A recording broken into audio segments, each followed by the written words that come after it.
Imagine there was a magic pill you could take that would instantly make you sexually irresistible and magnetic to women. Just imagine you take this pill, swallow it down, and the next time you step outside, hot women are chasing you through the streets. The girl you like at work is flirting with you shamelessly. She's touching your bicep, smiling at you. She even follows you into the storage room and hikes her skirt up so you can have sex with her on your lunch break. Imagine going from a life where women never notice you, constantly reject you, flake you, ghost you, to a life where women love you and you literally can't go outside without girls coming up to you and asking for your phone number. That's what we're going to be talking about in this video. And this all comes down to what I call awakening your hidden occult and supernatural powers. In Buddhism, they refer to these occult and paranormal capabilities as siddhis. They include such legendary powers as mind reading, telepathy, telekinesis, astral projection, the ability to project your consciousness into another person's body. And in this video, I'm going to talk about how to develop some of these occult powers. We're going to focus on the cultivation of one specific supernatural power, which I call psychic attraction or telepathic attraction. In other words, the ability to effortlessly attract women using the power of your mind. We're going to talk about mind control, by which I don't necessarily mean controlling the woman's mind. I mean controlling your own mind. Harnessing the power of your thoughts and thought energy and concentrating your thoughts like a laser beam. And when you do this, you will be able to send mind rays or mind beams into the ether and influence people in your surroundings, including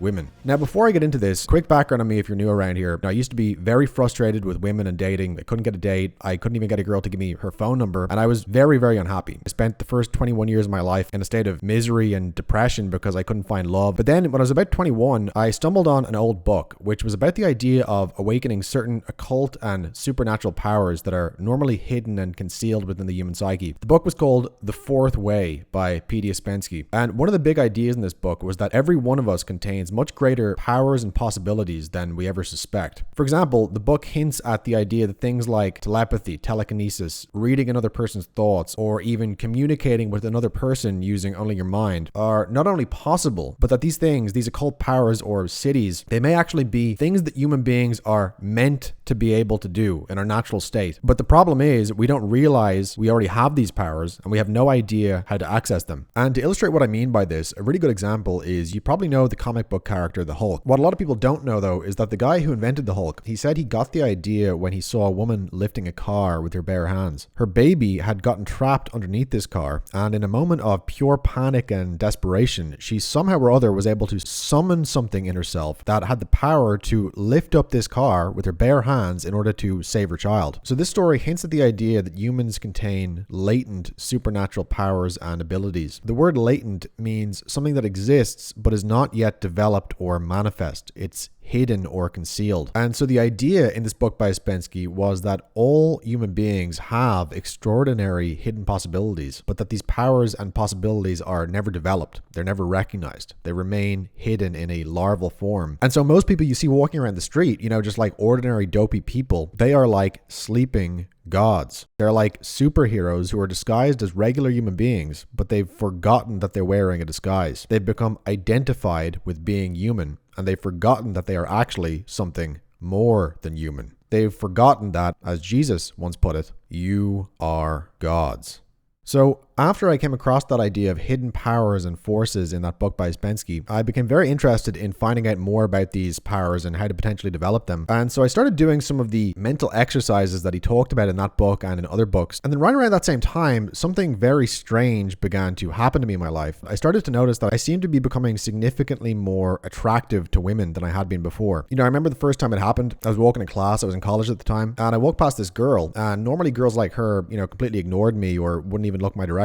But as I walked past her, I noticed that she was looking at me. She was actually looking directly in my eyes. And I kind of made eye contact with her and she didn't look away. And so as we were coming towards each other, we were just very calmly staring into each other's eyes. And it was this very strange, like almost electrifying kind of feeling. It was so intimate that it was almost like we were having sex. And eventually the girl passed by and, we never saw each other again. But afterwards, my heart was pounding and I was like, what the fuck fuck was that? Like, what just happened? And then pretty shortly after that, the same thing happened to me again. I noticed another girl looking at me in the same way. And then it happened with another girl, this little redhead. And the third time it happened, I was in the library at the time. I actually worked up the nerve to approach her. We went on a date that day, and I actually wound up making out with her at a bar on campus. And it was crazy because it was a bit like that movie Limitless. You know, like, what the fuck is happening to me? Like, I've got this hot little redhead in my arms. I'm making out with her. I only met this girl 30 minutes ago at the fucking library of all places. Like, what the hell is happening? What is doing this? And I started to realize that there was some way in which doing some of these mental exercises I'd been experimenting with was actually changing the way women were perceiving me. And I had really no idea at all how that could be the case. You know, back then I was very materialistic. I wasn't into magic or spirituality. I thought that was all bullshit. And so I was really at pains to figure out, like, what the hell is going on here? You know, how could something that's going on entirely within my own skull, like focusing my thoughts or doing these kinds of awareness exercises, how could this possibly be reaching out into the outside world and making women look at me and stare at me and be significantly more attracted to me? Because, you know, to be honest, this was totally life-changing for me at the time. I'd always assumed the reason girls didn't like me was because of how I looked. You know, I have a big nose. I'm not a particularly handsome guy. And so I always just assumed, okay, well, you know, I guess I'm just ugly and that's why women ignore me and never want to go on a date with me. But now I'm suddenly getting girls staring at me and flirting and, you know, even being willing to make out and get physical with me within just a few minutes of meeting in the middle of the day, you know? And so it began to become apparent to me at that time that there's something going on here between men and women that causes attraction that is not just physical. In other words, it's not just about your looks. It's not just about the physical molecules of your face and how they happen to be arranged, but it's something closer to energy or electricity or some kind of electromagnetism between men and women. And furthermore, that in some way, this appears to be affected by your thoughts. So anyway, that happened about 13 years ago, and I've been studying this and experimenting with it and refining it ever since. And I'm now at a point where, I mean, to be quite honest, I've abused these powers terribly. I've used them to commit vast amounts of evil and wickedness. I've essentially used these powers to fuck every girl I could get my hands on for the past 10 years. And I'm only now, you know, 13 years later, reaching a point at which I'm sort of done with having meaningless casual sex all the time. But, you know, I know most guys watching this channel, that's something that they're interested in. So, you know, just to give an example of how this tends to work when you're doing these things I'm going to talk about. You know, last week I'm at a bar, just sitting there quietly at my own, not drinking. These two girls sit down near me, a white blonde girl and a darker girl. Both about 22, you know, slim, pretty, fashionable, Gen Z, TikTok generation type girls. The blonde girl turns around and starts talking to me, starts asking me about myself. And I'm just very innocent, you know, not even trying to do anything, just answering her questions. So long story short, the girls drag me with them to the dance floor. They're dancing on me. They're grinding on me. You know, the blonde girl's literally grinding her pussy against my leg. And after about 30 minutes of this, we go back to my place and And again, I'm not telling you the story to brag. I no longer find this type of thing particularly interesting or unusual, as it's happened to me so many times now. But the point being, I went from being a guy who couldn't even get a girl's phone number to now being a guy who literally almost whenever I go out, I have women approaching me. And like what happened in this case, it's pretty much like they pick me up for sex. You know, I don't pick girls up anymore, or almost never. Girls pick me up. And the way that happened, as strange as it is to say, as bizarre as this sounds, it all really comes down to the topic of this video, which is how to unlock your latent supernatural and psychic powers and abilities. So how do you do that? Well, after 13 years of doing this, I am now fully convinced that it is really all about the mind.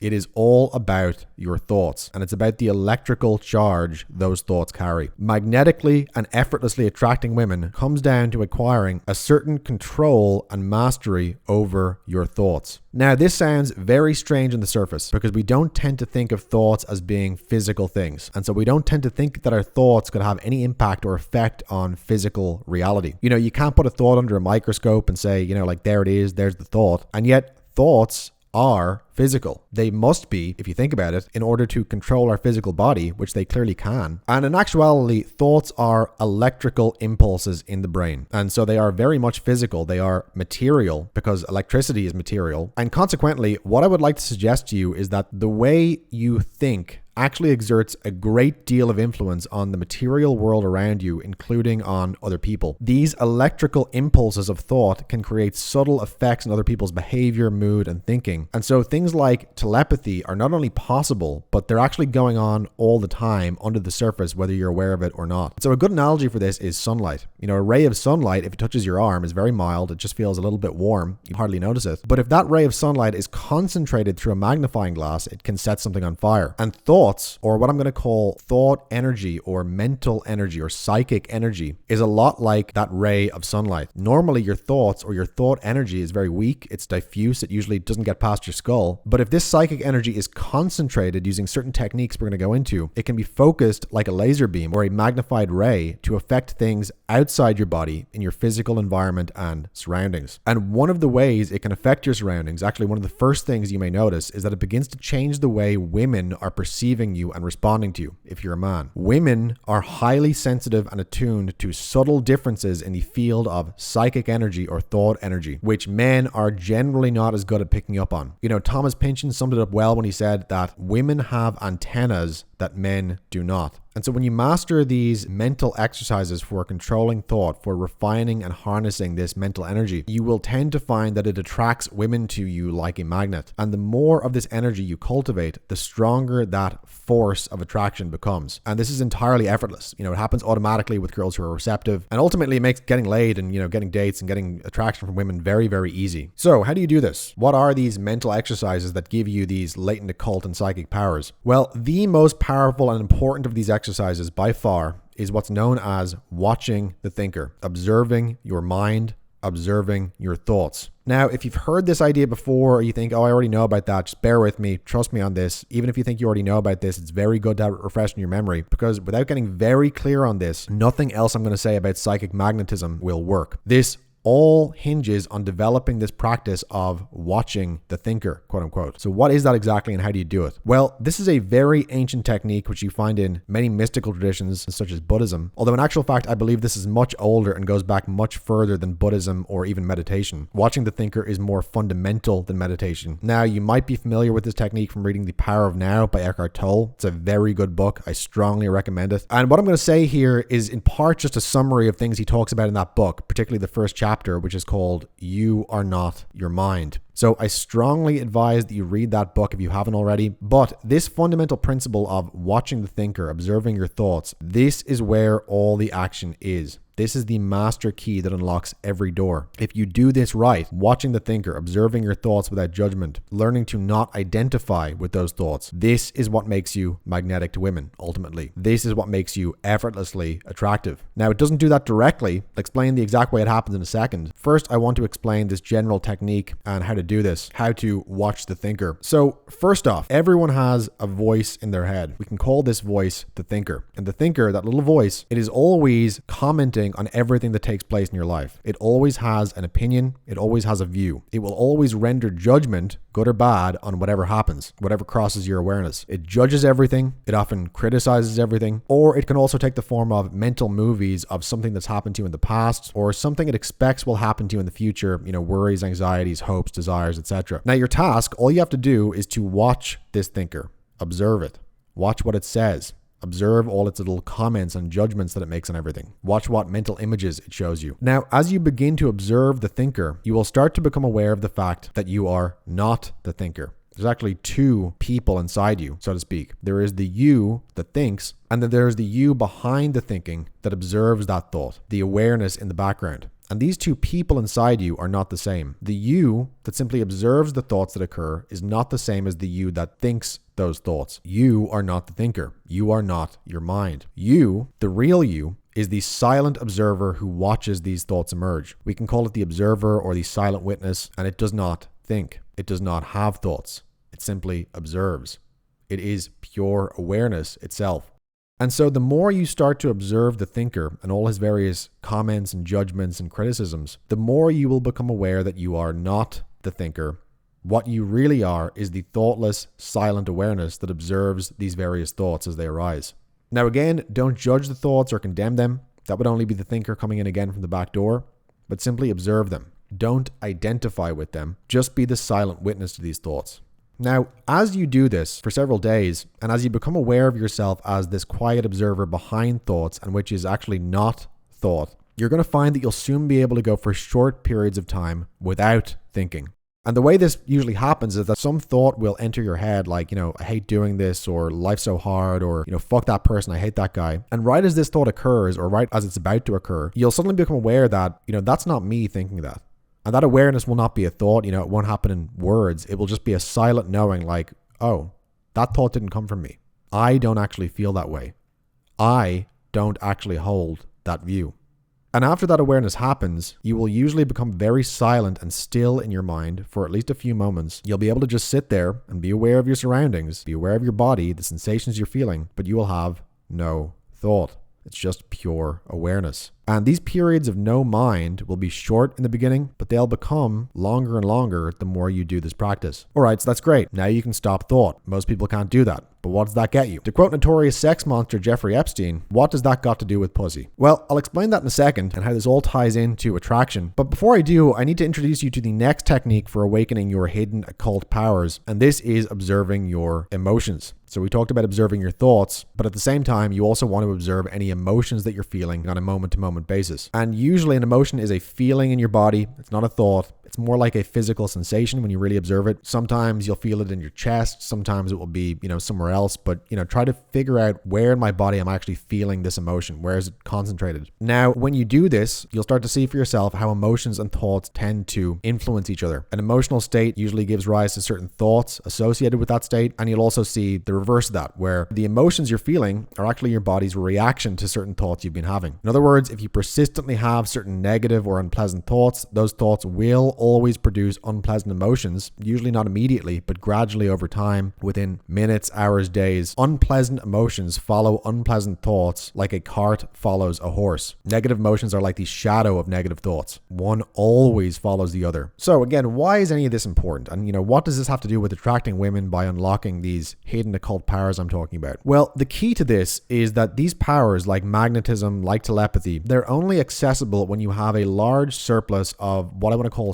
psychic energy or mental energy. And that is the energy of thought and the energy of emotions. And that energy is being produced in you all the time. If you think of it like your body's a chemical factory for producing this very fine, subtle energy. But the problem is that it's constantly being wasted. It's constantly being burned up. And it's being burned up primarily by precisely these two things. Out of control thinking, which burns up a certain amount of psychic energy by itself, and unpleasant emotions, which burn up a lot of this psychic energy, and which is always downstream of out of control thinking. So remember, we compared thought energy to the rays of the sun. Normally it's very diffuse, very weak, but if you accumulate enough of this thought energy, it becomes highly concentrated, and then you can direct it almost like a laser beam. Well, when this thought energy or psychic energy is stored in you and is potent, it produces a very strong electrical current. And this current produces a strong electromagnetic field around your body. And this is ultimately what makes you attractive and magnetic to women. Remember, thoughts and emotions are electric. They're electrical signals in the brain and in the body. And so my contention, my argument, and what I've found to be the case and observed is that when you store thought energy and emotional energy without burning it up in this way through self-observation practices, it produces a stronger electromagnetic field around your body than you would normally otherwise have. We call this field aura or animal magnetism, and this is what makes you attractive to women if you're a man. But again, the problem is this energy is constantly being burned up and wasted. It's being burned up by constant uncontrollable thinking, and it's being burned up by the unpleasant emotions that are the body's reaction to that unobserved thinking. However, when you get those two things in hand, when you begin observing your thoughts impartially, not identifying with them anymore, observing your emotions and not being identified with them either, which is harder, but it will happen on its own when you master thought. Well, this energy stops getting burned up, and you can actually feel this in your body. After just a few days of doing these practices, you can start to feel the difference. It's quite subtle at first, but you'll start to find that you have a little bit more energy. You don't get tired as quickly. You're more focused. You usually find that your mood improves. You feel more creative, more alive. However, these things on their own usually won't be enough to create that really strong attraction force that I talked about in the intro. That kind of extreme magnetism where girls are practically chasing you through the streets. To get that, you need to do these practices for storing energy, but then you need to charge that energy you're getting. You need to give it masculine polarity, and you can only do that through certain alchemical sex practices. So I'm going to get into how you do that in just a second, but first I have a free gift I want to give you to thank you for getting this far into the video. It's a short book I wrote called The Ultimate Guide to Making Women Approach You. And I'm giving you this book free on my website. Just pause the video right now, click the link in the description below, and you can download this free book right now. You just have to enter your email address and I'll send you the book right away. When you do this, you'll also be signed up for my free email newsletter where I post new content every day, stuff that you don't see on YouTube. The email newsletter is completely uncensored. It's where I post all my best, newest, most cutting edge stuff on attraction psychology, magnetism, dating advice, game. So make sure you sign up to that right now before you forget. And when you do, you'll also get this free book where I reveal the 5 easy ways I get women to make the first move on me every time I go out. So click the link in the description, get that now, and then back to the video. Okay, so one of the things I cover in that book for how to get women to approach you is actually something we're going to talk about right now, and that is sexual energy, or this is sometimes called Kundalini energy or coiled serpent energy. And this is a major key to unlocking these occult powers of animal magnetism, telepathy, psychic attraction, etc. You know, I said that these powers are physical, they're material, they're the result of a strong current of electromagnetic energy in the organism, but that energy is constantly leaking out through all kinds of holes, you know, such as out of control thinking, habitual unpleasant thoughts, unpleasant emotions. However, the other major way this energy leaks out is through sex, you know, ejaculation, masturbation especially. Every time you ejaculate, you lose a tremendous amount of this psychic force. I've spoken about this at length in my other videos, you know, Red Magic and the Pyramid of Aura, both of which you should watch. So I'm not going to repeat too much of what I said there, but again, you don't need to take my word on any of this. Test this for yourself and you'll find it to be the case. Take 1 month, do semen retention, do no FAP. In other words, don't ejaculate at all. And you will notice after 2 weeks, 3 weeks, 4 weeks, whatever it is, you are significantly more attractive to women. You know, you're more magnetic, you're more electric. Girls are looking at you more, they're staring at you more, they're flirting with you more. And that's because there's a massive amount of this electromagnetic and psychic energy contained within semen and sperm, which you're no longer wasting, but are storing within yourself. And it's giving you this kind of electromagnetic charge or a current. And as we know from physics, an electric current produces a magnetic field. And, you know, if you think about it, every ejaculation contains somewhere from 200 to 300 million sperm cells. And every single one of your sperm cells is a new life in potential. So if you think about how much psychic life force energy would be required to create one life, one human soul, then multiply that by 300 million. That's like a nuclear amount of this psychic life force energy that's leaving your body every time you ejaculate. But when you conserve that energy by not ejaculating, and especially when you combine that with these other more subtle psychic awareness techniques of watching the thinker, observing your thoughts, observing your emotions, becoming aware of yourself as the observing presence that's in the background behind thought. Well, when you do all these things together, you are going to start to become extremely magnetic and radiant to women without even really trying. Again, it's like a kind of a force field that's around you. You have this kind of aura of benevolence. It really is like a kind of Christ consciousness type of energy, and it makes you attractive not just to women, but really to everyone. You know, like even little kids, old people, animals. People you come into contact with are unusually friendly and warm towards you. It's very, very strange. It's like they can sense that you're both powerful and strong, but also benevolent, that you're well-meaning, good-natured. And that combination of factors of both power and kindness, or what in Buddhism they call loving kindness or metta. This is what gives you the ability to do miracles and to bend the ordinary rules of reality to your will. You know, I once saw a very good description of this on the internet forum 4chan of all places. I don't have a screenshot of the post itself, but I copied it into my notes at the time, and so this is what it said. So the post was called Extraordinary Individuals. The guy asked, has anyone here ever crossed paths with someone who seemed to have high vibrations or high energy or anything along these lines before? Someone that made you think there's definitely something different with that particular person in a good way. And one of the answers that someone wrote was really interesting. This guy wrote, I was backpacking in Thailand and this Norwegian guy in his 50s came to the hostel. He was going on a meditation retreat, but he had already been meditating for decades. And I remember him doing a 5-minute meditation in the hostel lounge. You know, he just closes his eyes for 5 minutes and a wave of pure love spreads over the place and totally changes the energy of the whole room. And the women all love it and like fall in love with him. So this is an example of these sorts of paranormal or supernatural powers that become possible when you learn to disidentify from your mind, and when you learn to identify instead with the formless, timeless awareness that is behind thinking in the background, which is what you truly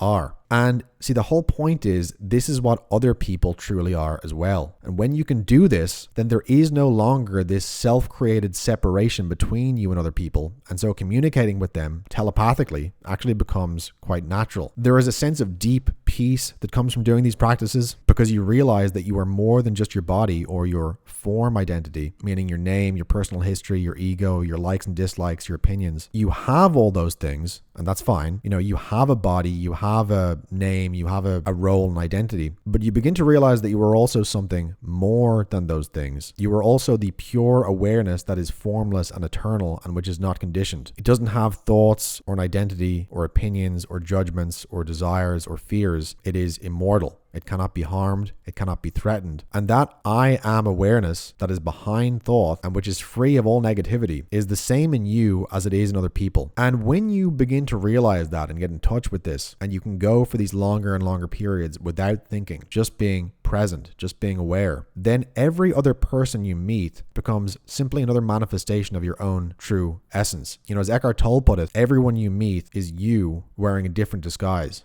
And having recognized that, it becomes impossible to hold ill will or any kind of negativity towards other people. It's also impossible to fear them at all or to be in any way uncomfortable or ill at ease in their presence. That discomfort or dis-ease or ill will or anger or negativity can only come from the mind, that is, from thinking. But when you can stop thinking, then you can be present and start to be aware that the life force of consciousness which animates you is exactly the same force as that which animates other people. And when you have that recognition, life becomes easy. Situations start to go your way. People become friendly and helpful. Interactions become playful. And this is actually what's at the root of these cities like telepathy, mind reading, magnetism, etc. What all of these things are referring to is a state of consciousness that you inhabit when you no longer identify with your form, which is limited and separate from other people, but instead begin to identify yourself as the formless, present, shapeless awareness, which is temporarily inhabiting your form, but which is shared with all other living beings